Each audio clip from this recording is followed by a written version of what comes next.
maasadan baan kusoo xidhaya maasadan waxaa la yidhahdaa indhagadan waxaan curiyey 16 Oktoobar 2015 maalin maalmaha ka mid ah anigoo shaqada ku socda waxaan ka sagal jeed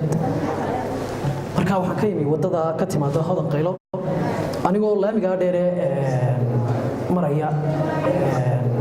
maraya hormara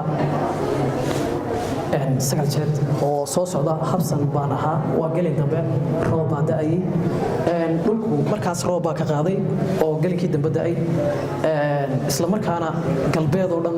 fadad baa soo fadhiya waxay u eegtay isla markaas inuu roob dii doono ayaa waxaan la kulmay wiil yar oo wadada qarkeeda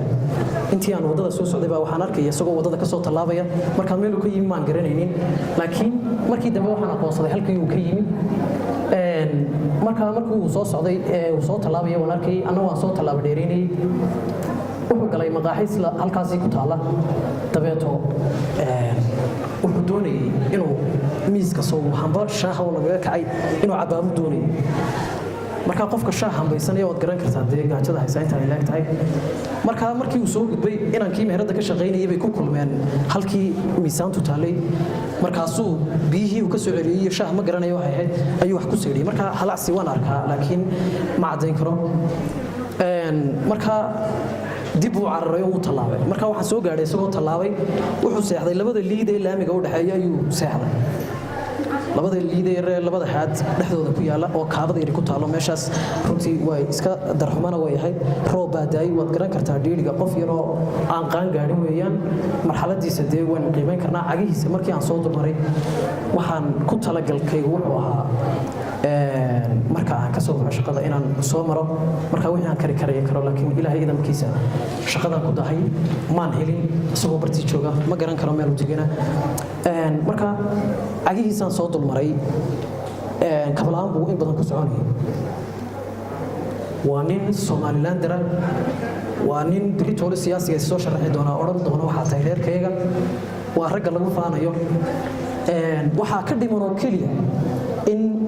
la daryeelo kaliya ka dhiman wax allaale waxaan dheernahay ma jirin kii dadka ugu xigay meel ma kala jiraan hadii dadka halkan joogo oo dhan reer Burco oo dhan hadii la isu geeyo isku hal qof oo kaliya bayna waa qof inaga mid ah waa dhalinyaradeeni waa hogaamiyihii Britol waxa weeye dadka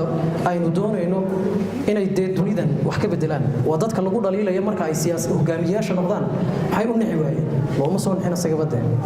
Britol inuu hogaamiye noqon doono ma garan karadeen biya lagu shubay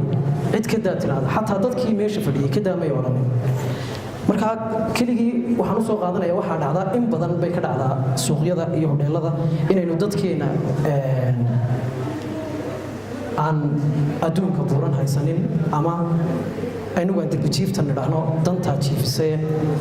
in badan bay dhacdaa inaynaan u naxariisan markaas ay ugu dhalatay habeenkii markaan inankii waayay ayaan deesay wax kale oo kari karayay ma haynin awood waxaan ilaahay ii siiyo kaliya inaan bal iriyo isku beegbeegi karayo talinay wax saameeyna ama taariikh reebaan indhagadan baa la yiraahdaa maasadan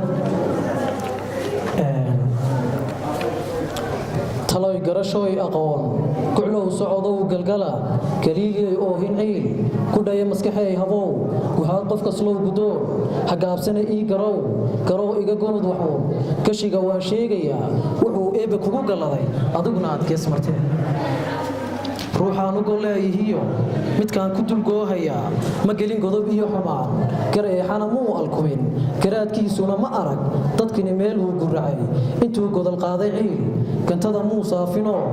ma goyn u wacdiye hilbaha ma jarin garka dhiiga oo cidnaba godob kama haystee kuulu amarkii qaba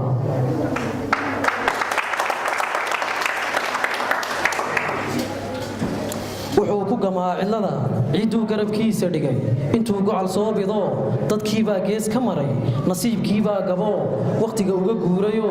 gabaahirta dhex dhigay garowshana kama hayo waxa loogu daray guhaad waliba laga dhigay gabaan ka yimi geesaan la garan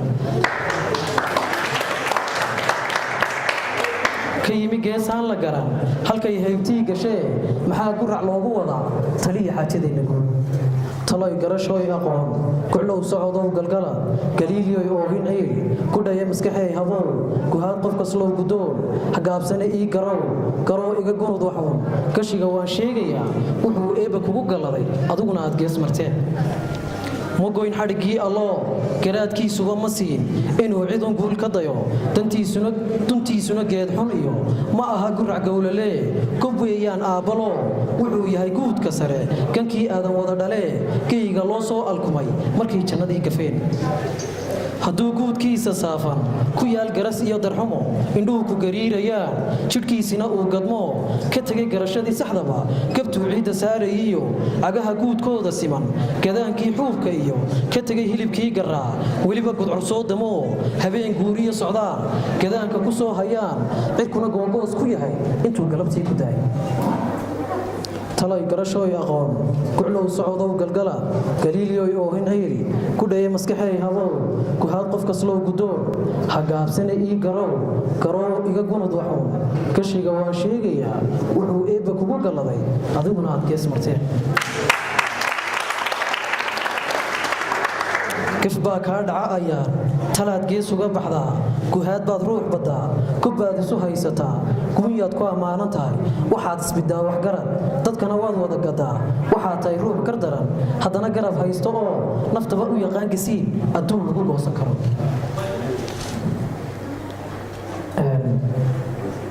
dadka waxaan u kala qiimaynaa sida ay u kala lacag badan yihiin iyo u kala hanti badan yihiin marka ku dheeraan maayo raalli bahaanaysan ma sharaxaya waa iska sii soconaya kuulow ma haddaa allow garaadkadna siisay baan xumaha kaga guuraynaa wanaagga u goohaynaa gacmaha kugu hoorsannaa nimcada u garaabaynaa nafsiga uga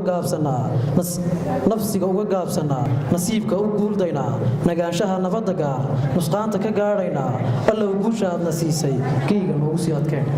labada ugu dambeeyana allow guushaadna siisay geyga noogu sii adkeen waxay ku jiraan meesha Soomaaliland ugu jiraan